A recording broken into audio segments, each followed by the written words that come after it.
की आशा नहीं, जिनके साम्य भाव धन रखते हैं, निज पर के हित साधन में जो निश दिन तत्पर रहते हैं।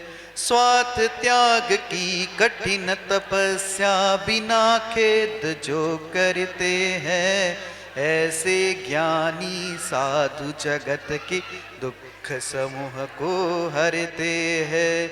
बोलो पंच परमेष्टि भगवान की, 1008 आदिनाथ भगवान की, अंतिम तीर्थेश भगवान महावीर स्वामी की, आचार्य भगवान गुरुवर्षि विशुद्ध सागर जी महाराज की जय, मंचासीन सुप्रभ सागर जी महाराज की जय, द्वितीय सुप्रभ सागर जी महाराज की जय, मुनिषि प्रणत सागर जी महाराज की जय। जय बंधु, वह घड़ी आ गई जिस घड़ी में आप सभी लोग श्रुति शावक बन के अपने मन में उठने वाले जो विकल्प है, उन विकल्पों का सम्यक समाधान साक्षात पंचम परमेष्टि साधु परमेष्टि के मुखारविंद से प्राप्त करते हैं। कितने अहोभाग्य के क्षण होते हैं, उस क्षण में आप अपने विकल्प गुरु जी के सामने रखते हुए उन विकल्पों का सम्यक समाधान प्राप्त करते हैं। पंचम काल में भी जो पंच कल्याणक प्रतिष्ठा महोत्सव होता है, यहाँ पे उस पंच कल्याणक महोत्सव में समोशरण के माध्यम से जो समोशरण लगता है एवं जो वहाँ पे सभाएं लगती है और उस सभाओं के बीच में से जो विकल्प और विकल्पों का समाधान प्राप्त होता है, ऐसे ही यह सम्यक समाधान प्रतिदिन सम्यक समाधान देते हुए समोशरण रूप YouTube चैनल के माध्यम से आप लोगों तक पहुंच रहा है। आप सभी लोग इस कार्यक्रम के माध्यम से लाभान्वित हो रहे हैं। शुरुआत करते हैं आज के उस कार्यक्रम को मुनीष के चरणों में कोटिशा नमोस्तु करते हुए मुनीषी प्रणत सागर जी महाराज से यह निवेदन करते हैं कि हे स्वामी, आज के कार्यक्रम को गति प्रदान करते हुए संचालित करें। नमोस्तु नमोस्तु नमोस्तु महाराज जी।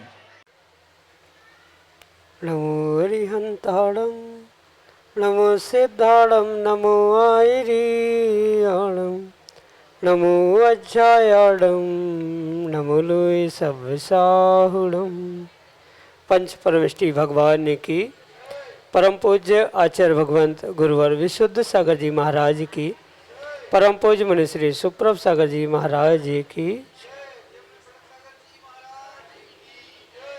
समीचीन विकल्पों का सम्यक समाधान, सम्यक ज्ञान की वह अनूठी विधा जो हमारे जीवन को सम्यक रूपी ज्योति से आलोकित करने वाली है, क्योंकि सम्यक ज्ञान ही मोक्ष मार्ग में कार्यकारी उपाय है और वह कार्यकारी उपाय आत्मकल्याण की प्राप्ति का समीचीन विकल्पों का सम्यक समाधान, जो कि हम सभी आगम के परिप्रेक्ष्य में प्रतिदिन परम पूज्य आचार्य भगवंत गुरुवर विशुद्ध सागर जी महाराज के मंगल सुभाषिष से, उन्हीं के सुयुग से परम पूज्य मुनि श्री सुप्रभ सागर जी महाराज के मकरंद से प्राप्त कर रहे हैं।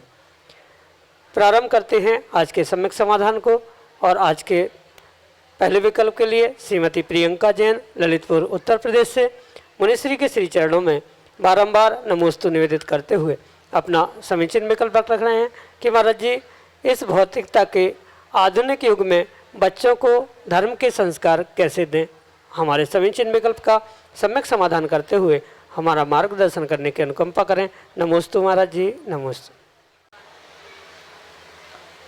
माँ, युग कोई भी क्यों न हो, चाहे भौतिक हो पौराणिक हो, अगर एक माँ समझदारी से कार्य करे तो अपने बच्चों को धर्म के बहुत सारे संस्कार दे सकती। पौराणिक काल में जैसे माँ उस समय के साधनों का प्रयोग करते हुए बच्चों को धर्म और धर्म के संस्कारों से जोड़ने का प्रयास करती थी, वैसे ही वर्तमान की माँ भी भौतिक साधनों का भी प्रयोग करना जानती है और उस भौतिक साधनों का धर्मों को जोड़ने के लिए पुरुषार्थ करती है, तो वह भी कार्य वर्तमान की समझदार माँ, संस्कारित माँ अवश्य ही कर सकती। जैसे वर्तमान में बहुत सारे ऐसे भौतिक साधन हैं जिसका आज का युवा और आज की पीढ़ी दुरुपयोग कर रही है, उन्हीं का दुरुपयोग की जगह वह सदुपयोग करना सिखा दे। जैसे यूट्यूब आदि के माध्यम से बहुत सारे ऐसी कहानियाँ, बहुत सारे ऐसे किस्से, बहुत सारी वह पाठशालाओं का संचालन किया जाता है, जिसके माध्यम से आप अपने बच्चों को धर्म और धर्म के संस्कारों से अवश्य ही जोड़ सकते। इसलिए ये विकल्प छोड़ने की आवश्यकता है कि कैसे होगा, क्या होगा, कि भौतिकता इतनी बढ़ चुकी है, भौतिकता कितनी भी बड़ी हो, पर फिर भी अगर माँ अगर समझदारी से काम करे, स्वयं संस्कारित हो, तो आने वाली पीढ़ी को और बच्चों को वह अवश्य ही संस्कारित कर सकती। इसलिए सबसे पहले तो मैं कई बार कहता हूँ कि एक माता पिता को स्वयं से संस्कारित होने की आवश्यकता है। जब तक वे स्वयं धर्म और धर्म के संस्कारों से जुड़े नहीं हैं, धर्म की क्रियाओं से नहीं जुड़े हैं, तो वह किसी भी प्रकार से आने वाली पीढ़ी को और अपने बच्चों को संस्कारित नहीं कर सकते। जैसे प्रतिदिन माना कि पूजा पाठ करने का समय नहीं मिल रहा है, तो कम से कम हफ्ते में कभी एक आध बार बच्चों को साथ ले जाके पूजा पाठ करने का प्रयास करें। क्योंकि आप मात्र कहने से माँ बच्चों को संस्कारित नहीं कर सकते, बच्चों को कुछ करके दिखाना होगा, तब जाके वे बच्चे आपकी बात मानने वाले। अगर माता पिता ही पूजा करने नहीं जाते, माता पिता ही दर्शन करने नहीं जा रहे, माता पिता ही मुनिराजों को नहीं मानते हैं, तो वह बच्चों को आप कितना ही समझाना, वे आपकी मात्र कोरी बातों को समझने वाले नहीं हो सकते। इसलिए प्रत्येक हफ्ते में नहीं तो कम से कम महीने में, या जैसी अनुकूलता बने वैसे सामूहिक रूप से कोई विधान, कोई पूजा, ऐसे छोटे छोटे अनुष्ठान करते हुए उन्हें उस विधानों के पीछे होने वाली रोचक कहानियाँ, जैसे रवि व्रत के निमित्त से जो कहानी है या अन्य भी व्रतों के निमित्त से जो कहानी है, उनको समझाते हुए, उन विधानों को समझाते हुए, उनकी कथाओं को समझाते हुए अगर उनको उन क्रियाओं में संलग्न करेंगे, तो नियम से वह भी उस धर्म और धर्म के संस्कारों से जुड़ सकते। साथ में जैसी पुनः अनुकूलता मिले, वैसे महीने 2-4 महीने में किसी निर्ग्रंथ मुनिराज के दर्शन करने के लिए, किसी तीर्थ क्षेत्र की यात्रा करने के लिए, वहाँ घटे हुए अतिशय को बताते हुए अगर वहाँ की यात्रा की जाए, तो नियम से वे और भी धर्म के प्रति अपने संस्कारों को और अपने भावों को जोड़ने का पुरुषार्थ अवश्य ही कर सकते। ये अनेक साधनों का प्रयोग एक समझदार माँ विवेक से कर सकती है, और जितना विवेक से आप उन अपनी क्रियाओं को और अपने आने वाली संतानों को उससे जोड़ने का प्रयास करोगे, विश्वास मानना वह आने वाली पीढ़ी भी धर्म और धर्म के संस्कारों से, पाठशाला आदि से जुड़ना चाहती है। पर कई स्थानों पर ये जो देखने में आता है कि मंदिरों में या धार्मिक स्थानों पे जो बार बार रोका टोकी की जाती है कि ऐसा नहीं, ऐसा करो, ये क्यों, वो क्यों। अगर वो रोका टोकी छोड़ते हुए अगर उसे उनके पीछे के कारणों को समझाया जाएगा, मतलब मुनिराज को आहार देने से हमें क्या फल मिलता है, भगवान की पूजा करने से हमें क्या फल मिलता है, अभिषेक से क्या होता है, गुरुओं की सेवा करने से क्या फल मिलता है आदि, अगर कहानी किस्सों के द्वारा उसे समझाने का प्रयास किया जाए, तो वह बालक, वह युवा और वह संतान अवश्य ही धर्म और धर्म के संस्कारों से जुड़ सकती है। इसलिए सबसे पहले माता पिता अपने आप को संस्कारित करते हुए आने वाली पीढ़ी को उन भौतिक साधनों से ही सही संस्कारित करने का प्रयास करे, तो बहुत कुछ वह वर्तमान में भी किया जा सकता है। माना कि सामूहिक रूप से कहीं पाठशाला या सामूहिक रूप से अगर कहीं कार्य ऐसा चल रहा है, तो वहाँ वर्तमान के उन भौतिक साधनों से, एलईडी स्क्रीन से या बड़े बड़े स्क्रीन के माध्यम से एकत्रित करके सभी बच्चों को, कॉलोनी के सभी बच्चों को वहाँ स्क्रीन पर बहुत सारे ऐसे दृश्य दिखाए जा सकते हैं, जैसे नरकों के दृश्य है, कौन सा पाप करने से नरक में क्या होता है, उसे पापों को क्यों छोड़ना पड़ता है, आदि आदि भिन्न भिन्न प्रकार से कथानक और दृश्यों के द्वारा उन्हें दिखाने का प्रयास किया जाएगा, तो वे और भी धर्म और धर्म की क्रियाओं से जुड़ सकते हैं, पापों से बच सकते हैं। इस अनेक प्रकार के साधनों से भौतिक युग में भी आप वर्तमान की पीढ़ी को और आने वाली पीढ़ी को जोड़ सकते हैं। यही आपके लिए सम्यक समाधान। श्रीमती सोना सिंघई, सागर, मध्य प्रदेश से अगले समीचीन विकल्प के लिए हमारे सामने। बोलिए 1008 आदिनाथ भगवान की जय। हे गुरुवर नमोस्तु। मेरा एक समाधान कीजिए। यदि सिद्धों में उत्पाद व्यय द्रव्य होता है तो उसको हम कैसे घटाएंगे? जैसे पाषाण या मिट्टी आदि में घटाते हैं, तो इसका समाधान कीजिए। नमोस्तु गुरु। उत्पाद व्यय द्रव्य युक्तम सत, सत द्रव्य लक्षण। इस प्रकार के सूत्र देते हुए आचार्य भगवंत उमा स्वामी महाराज तत्वार्थ सूत्र ग्रंथ में स्पष्ट रूप से कहते हैं कि संसार में जितने भी जीव है वे प्रत्येक जीव सतरूप है और सत का लक्षण ही उत्पाद व्यय द्रव्य है। भले ही हम उन लक्षणों को समझ नहीं पाए, पकड़ नहीं पाए, देख नहीं पाए, पर फिर भी प्रत्येक द्रव्य में उत्पाद व्यय द्रव्य प्रतिपल प्रति समय चलता ही रहता है अविरल रूप से।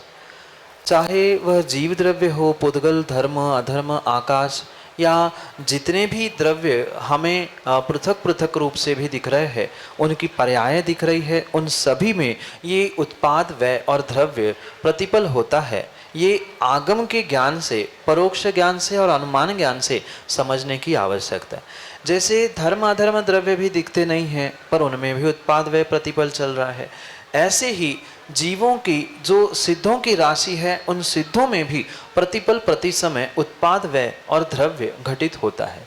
भले ही वहाँ हमें जो बहिरंग रूप से दिखने वाली कोई व्यंजन पर्याय दिख नहीं रही है, पुरुष से मतलब मनुष्य पर्याय से देव पर्याय, नारकी पर्याय, ये तो जीव की संसारी अवस्थाओं के अपेक्षा से होने वाले उत्पाद व्यय को भी समझ में समझा जा सकता है, या उम्र की अपेक्षा से उसका कम होना, बढ़ना आदि की अपेक्षा से संसारी जीवों में तो घटित सामने दिखते हुए समझ में आता है, पर सिद्धों में भी बिल्कुल प्रति समय प्रतिपल उत्पाद व्यय द्रव्य होता है। मात्र मिट्टी या पाषाण जैसा नहीं, उनका जो उत्पाद व्यय है वह उनके उस अनंत गुण जो है, उन अनंत गुणों में जो प्रति समय उनका परिणमन चल रहा है, उसे ही आचार्य भगवंतों ने सिद्धों का उत्पाद व्यय और द्रव्य कहा है। क्योंकि वह जीव है और जीव द्रव्य की वह शाश्वत सिद्ध पर्याय को उन्होंने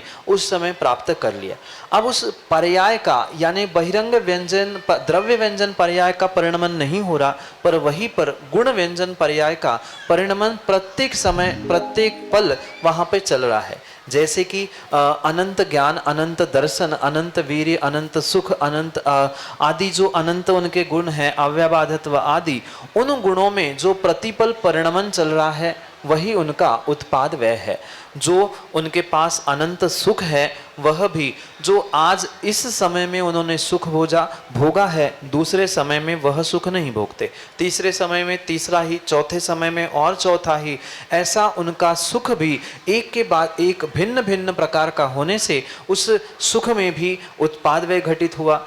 और ज्ञान की अपेक्षा से अगर समझे, जो उनका केवल ज्ञान है, केवल ज्ञान की अपेक्षा से आपने जाना ही होगा, जो केवली भगवान होते हैं वह एक समय में त्रिकालवर्ती सभी द्रव्यों के भूत भविष्य वर्तमान उनको गुण पर्याय से युक्त होते हुए जानते हैं। तो आज पहले समय में जो वर्तमान काल में उन्होंने सभी द्रव्यों की भूत भविष्य और वर्तमान की पर्याय को जाना, दूसरे समय में वह जो वर्तमान था वह भूत हो चुका है और जो भविष्य था वह वर्तमान हो चुका है। ऐसे प्रत्येक समय में उनके ज्ञान के ज्ञेय भी भिन्न भिन्न होते जाते हैं। तो ज्ञान की अपेक्षा से, ज्ञेयों की अपेक्षा से, भूत भविष्य वर्तमान काल की अपेक्षा से, अनंत सुख अनंत गुणों की अपेक्षा से जो उनमें प्रति समय होने वाला परिवर्तन है, परावर्तन है, परिणमन है, उस परिणमन के निमित्त से ही सिद्धों में भी वह उत्पाद व्यय और द्रव्य घटित होता है। क्योंकि गुण नष्ट नहीं होते, सिद्धों की वह सिद्ध पर्याय भी अब नष्ट होने वाली नहीं है, इसलिए वह द्रव्य शाश्वत रहा, पर उन गुणों की जो एक एक समय की पर्याय है वह बदलती रहती। क्योंकि पर्याय को भी समझना बहुत आवश्यक है। गुण का जो परिणमन है, द्रव्य का जो परिणमन है, उसे ही आचार्य भगवंतों ने पर्याय कहा। तो जो गुण प्रति समय प्रतिपल बदल रहा है, तो उसका बदलना ही एक प्रकार का पर्याय का उत्पाद होना, दूसरे प्रकार के पर्याय का नष्ट होना, ये क्रम क्रम से चलने वाला उत्पाद व्यय द्रव्य उन सिद्धों की गुणों की अपेक्षा से समझना होगा। यही आपके लिए सम्यक समाधान। अगले समीचीन विकल्प के लिए एक छोटी सी बालिका अमिष्ता जैन, कटरा बाजार, सागर, मध्य प्रदेश से हमारे सामने। नमोस्तु नमोस्तु नमोस्तु। मेरा प्रश्न ये है, जब हम मरकर नरक में जाते हैं, वहाँ पर जो देव राक्षस बनकर आते हैं वो हमें दंड देते हैं, तो उन्हें पाप नहीं लगता होगा? जो दूसरों को दुख देता है, दूसरों को परेशान करता है, दूसरों को दंड देता है, उस प्रत्येक जीव को बेटा अवश्य ही पाप लगता है। चाहे वह किसी के गलत कार्य के लिए दंड देने वाला भी क्यों ना हो, पर उसे पाप तो अवश्य ही लगे। जैसे नरकों में जो आपको दंड देने वाले, दुख देने वाले या परेशान करने वाले जीव मिलते हैं, उनको भी अवश्य पाप तो लगेगा, पर ये भी समझने की आवश्यकता है वे कोई दूसरे नहीं थे, गैर नहीं थे, जो पिछली पर्यायों में आपने उनको दंड दिया था। जैसे कि आप आज इंसान हैं, मनुष्य है, और मनुष्य बनकर आप किसी तिर्यंच को परेशान कर रहे हो, किसी बड़े होकर किसी छोटों को दुख दे रहे हो, उनको दंड दे रहे हो, उनको मार रहे हो, पीट रहे हो, तो वे ही अगली पर्याय में नारकी बनकर आपको वहाँ दंड देने के लिए पहुँचते हैं। ये संसार का चक्र ऐसा ही चलता है। यहाँ पर आपने उन्हें दंड दिया, दुखी किया, सो आपको पाप का आश्रय हुआ। अब उसका बदला वे आपके साथ नरकों में लेंगे, नरकों में वे आपको दुख देंगे, आपको दंड देंगे, आपको परेशान करेंगे, फिर आप परेशान होंगे तो वहाँ से निकलकर आप पुनः उसको दंड देते रहोगे। ये संसार का ही साधन है, क्योंकि ये एक दूसरे को दुख देना, एक दूसरे को दंड देना, परेशान करना, ये परिपूर्ण रूप से पाप का ही काम है। इसलिए वे पाप का तो आश्रयबंध करते ही है, पर कहीं न कहीं वह हमारी गलती का ही दंड दे रहे हैं, ये भी समझने की आवश्यकता है। वहाँ अगर जीवों ने ये निर्णय नहीं किया तो आने वाले समय में पुनः वे चक्र आप उनको, वो आपको ऐसा ही करते करते संसार बढ़ता रहेगा। इसलिए उन्हें तो पाप का आश्रय दंड देने से, मारने से, दुख देने से हो ही रहा है, पर आपने अगर वहाँ शांति से सहन करने का अभ्यास किया तो आने वाले समय में ये जो चक्र एक दूसरे को मारने का, काटने का चल रहा था, वह हो सकता है बंद हो। इसलिए उनको तो जो आश्रय पाप का हो रहा है, उन्हें पाप लग रहा है, वो तो बराबर लग रहा है, पर उसके बारे में गलत ना सोचते हुए अगर हमने शांत रहने का प्रयास किया तो नियम से हमें भी पाप नहीं लगेगा। अन्यथा उसके दंड को, उसके दुख को देखकर हम अगर दुखी होते, उसे मारने का विचार करेंगे तो पुनः हमें भी पाप लगेगा और उसे भी पाप लगेगा। चाहे वह नरक में हो, चाहे मनुष्य में हो, चाहे देवों में हो, कहीं भी हो, त्रियंच भी क्यों ना हो, एक दूसरे को दंड देने से, दुख देने से, परेशान करने से, नियम से पाप का वह आश्रयबंध होता है, पाप अवश्य ही लगता है। यही आपके लिए सम्यक समाधान। ज्योति जैन, सागर, मध्य प्रदेश से अगले समीचीन विकल्प के लिए हमारे सामने। महाराज श्री धर्म में रुचि है, पूजा करते, स्वाध्याय करते हैं, पर श्रद्धा और एकाग्रता में थोड़ी कमी है, पढ़ नहीं पाती। इसके लिए मुझे सम्यक समाधान कीजिए। नमस्ते महाराज। माँ, मात्र धर्म की क्रियाओं को करना, पूजा पाठ करना या धर्म के प्रति रुचि होना इतना ही आवश्यक नहीं है। सबसे पहले अगर कोई आवश्यक कार्य है तो उसका नाम है श्रद्धा। श्रद्धा के अभाव में ये प्रत्येक कार्य व्यर्थ ही समझना होगा। अगर हमें सच्चे देवशास्त्र गुरु के प्रति श्रद्धा नहीं है तो घंटों घंटों उनकी पूजा करने का क्या फल मिलेगा। और हमें श्रद्धा है तो हमने 5 मिनट में की हुई पूजा भी हमारे लिए बहुत रूप से फलीभूत हो सकती। और जब तक श्रद्धा नहीं होगी, श्रद्धा का बीजारोपण नहीं होगा, तब तक किसी भी प्रकार से धर्म और धर्म की क्रियाओं में एकाग्रता होना संभव नहीं है। एकाग्रता जीव की तभी बनती है जब उस धर्म के प्रति और धर्म की क्रियाओं के प्रति व्यक्ति को श्रद्धा और विश्वास हुआ करता है। कार्य तो बहुत सारे जीव करते हैं, जैसे पूजा पाठ है, पर उन क्रियाओं को, कार्यों को करते समय श्रद्धा का अभाव होने से जीव उसको एकाग्रता से नहीं कर पाता, क्योंकि उसे ये लगता है मैं तो पूजा तो कर रहा हूँ पर मेरा काम होगा कि नहीं होगा, मैं धर्म तो कर रहा हूँ पर इसका फल मुझे अच्छा मिलेगा कि नहीं मिलेगा। अगर ऐसा किसी भी प्रकार का कन्फ्यूजन या किसी भी प्रकार का हमारे भीतर विकल्प उत्पन्न हो रहा है तो वह हमारे लिए अश्रद्धा का ही कारण है, और उस अश्रद्धा के कारण ही मन चल बिचल होता है, करूँ कि नहीं करूँ, फिर तो मैंने कल भी पूजा की थी पर कुछ फल नहीं मिला, मैं बरसों से दान दे रहा हूँ पर कुछ नहीं हुआ। अगर ऐसा विकल्प करते हुए अगर आप जीवन या व्यापन करोगे तो कभी भी आप एकाग्रता से घर का भी काम नहीं कर सकते हो और धर्म का भी कार्य नहीं कर सकते। इसलिए सबसे पहले श्रद्धा को प्राप्त करने के लिए आपको ये इतना विश्वास सच्चे देवशास्त्र गुरु पे होना चाहिए कि उन्होंने अगर ऐसा कहा है, आगम में ऐसा लिखा है, गुरु ऐसा कह रहे हैं और भगवान की वाणी में ऐसा खिरा है, तो हमें वही परम स्वीकार करना होगा। जैसी अंधी भक्ति कहते हैं, आंख मीच कर हमें देवशास्त्र गुरु पर श्रद्धा करने की आवश्यकता है।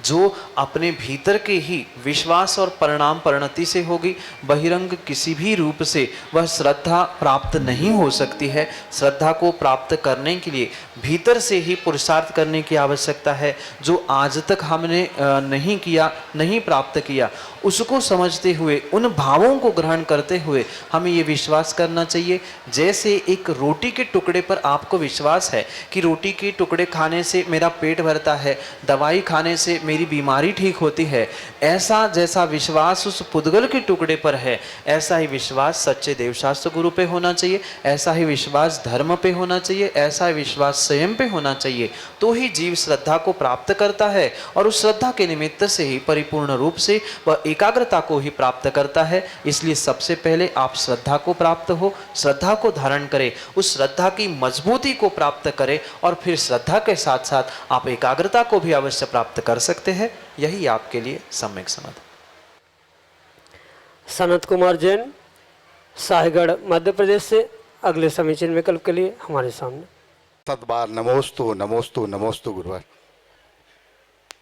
है गुरुवर, हम सभी श्री सम्मेद जी शिखर जी यात्रा पर जाते हैं और वहाँ पर अर्घ चढ़ाते हैं। उसमें ऐसा विवरण आता है कि करोड़ों करोड़ों मुनि एक कूट से मोक्ष गए हैं। कहते हैं कि अलग अलग समय में इतने मुनि मोक्ष गए हैं। तो मेरी जिज्ञासा यह है कि इतने अधिक मुनि कैसे मोक्ष जा सकते हैं? एक समय में अधिक से अधिक कितने मोक्ष गए हैं मुनि? मेरी जिज्ञासा का समाधान करने की कृपा करें। सनत जी, जो सम्मेद शिखर शाश्वत तीर्थ से एक टोंक से करोड़ों लाखों अरबों मुनियों की मुक्ति का जो बखान किया जाता है, उसके विषय में कुछ समय के लिए श्रद्धा को साथ रखते हुए ये निर्णय करना होगा कि ये संख्या एक समय की नहीं है, अपितु ये संख्या क्यूमुलेटिव है, यानी एकत्रित किए हुए गए उन मुनियों की संख्या है। क्योंकि कर्णानियों की अपेक्षा को अगर हम समझें तो अधिक से अधिक एक समय में 608 मुनि ही मोक्ष जा सकते हैं, और वो भी पूरे 2.5 द्वीप से, ना कि मात्र सम्मेद शिखर से।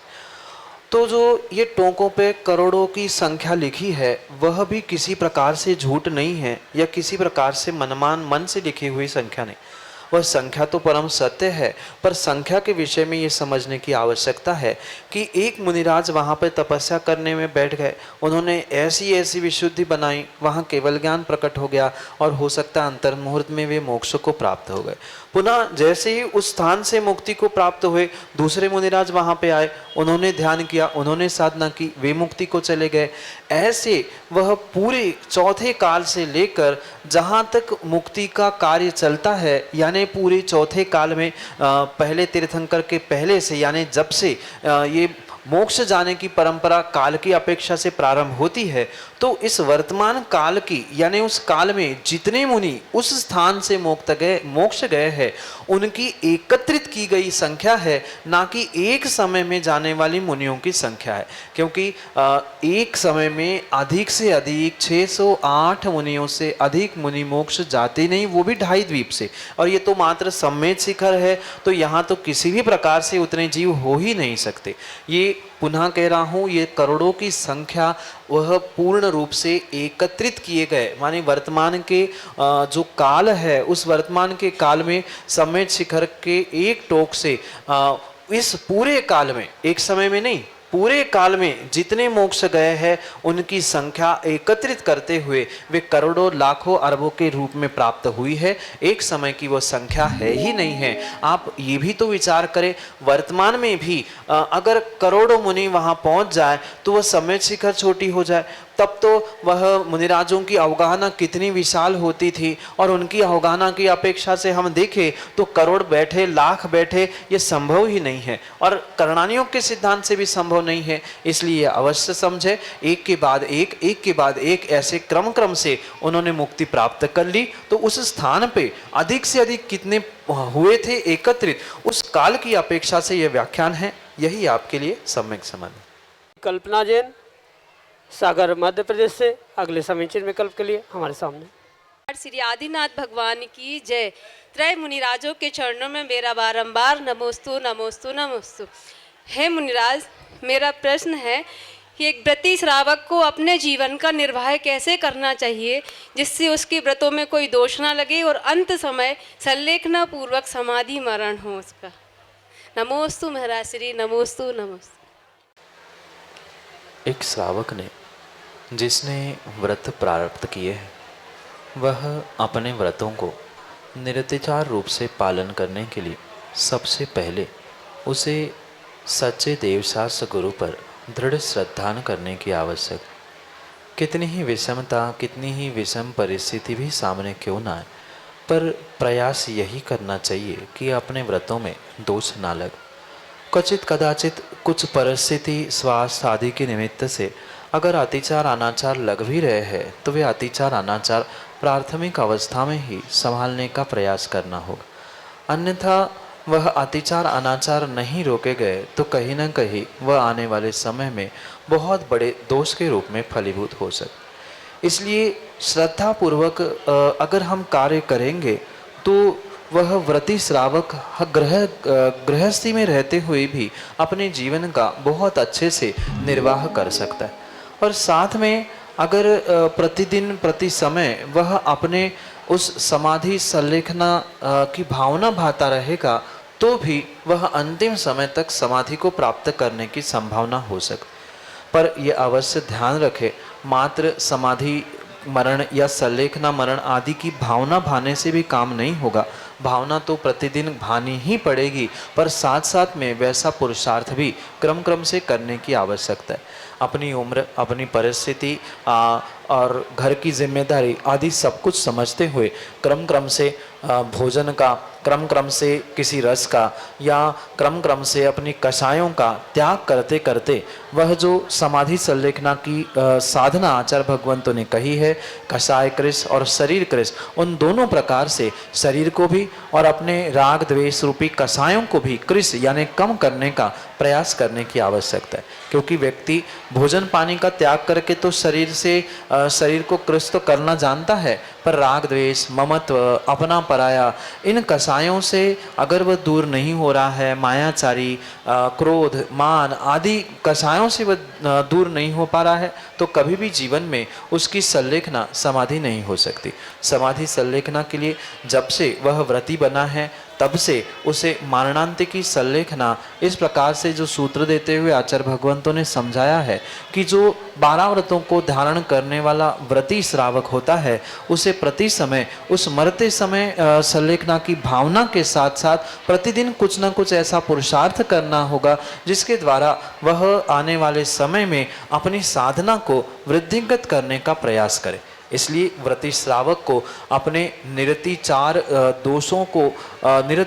दोषों से दूर होते हुए, यानी निरतिचार व्रतों का पालन करते हुए, दोषों से दूर होते हुए स्वयं को स्वयं की भावों से और श्रद्धा से पुरुषार्थ करना होगा, जिसके माध्यम से वह अपने जीवन को बहुत अच्छे से यापन भी करे और अंतिम समय में समाधि संलेखना की भावना के साथ साथ अपने जीवन को, अपने व्रती पर्याय को भी धन्य करने का प्रयास कर सकता है। यही आपके लिए सम्यक समाधान। जयजन बंधु, आप हम सभी लाभ ले रहे थे लोकप्रिय कार्यक्रम सम्यक समाधान का। प्रतिदिन की भांति यह कार्यक्रम 5:13 पे YouTube चैनल सुप्रभात के माध्यम से प्रसारित होता है। आप सभी लोग घर बैठे YouTube के माध्यम से ये कार्यक्रम का प्रसारण देख सकते हैं। YouTube चैनल सुप्रभात, मुनिषी सुप्रभ सागर जी का सुप्रभ एवं वाणी का पर्यायवाची नाम उवाच, सुप्रभ उवाच यह YouTube चैनल का नाम है। आप इस चैनल के माध्यम से मुनिषी के लोकप्रिय कार्यक्रम एवं अन्य प्रवचन इत्यादि का लाभ ले सकते हैं। आजकल YouTube हर मोबाइल फ़ोन में है। मोबाइल फ़ोन के माध्यम से आप घर बैठे इस कार्यक्रम का लाभ ले सकते हैं।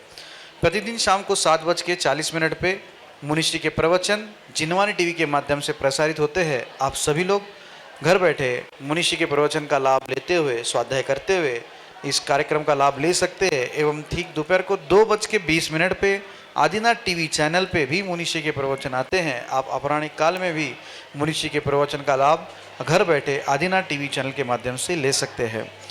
हमारा व्हाट्सएप का नंबर 8707548811 यह व्हाट्सएप का नंबर है। आप इसके माध्यम से अपने विकल्प हम तक पहुंचा सकते हो, या samyak.samadhan@gmail.com यह हमारी ईमेल आईडी है। आप उस ईमेल आईडी के माध्यम से भी अपना विकल्प हम तक पहुंचा सकते हो। आज के लिए इतना ही। मुनिषी के चरणों में कोटिशा नमोस्तु करते हुए आज के सम्यक समाधान कार्यक्रम को यहीं पे विराम देते हैं। नमोस्तु नमोस्तु नमोस्तु।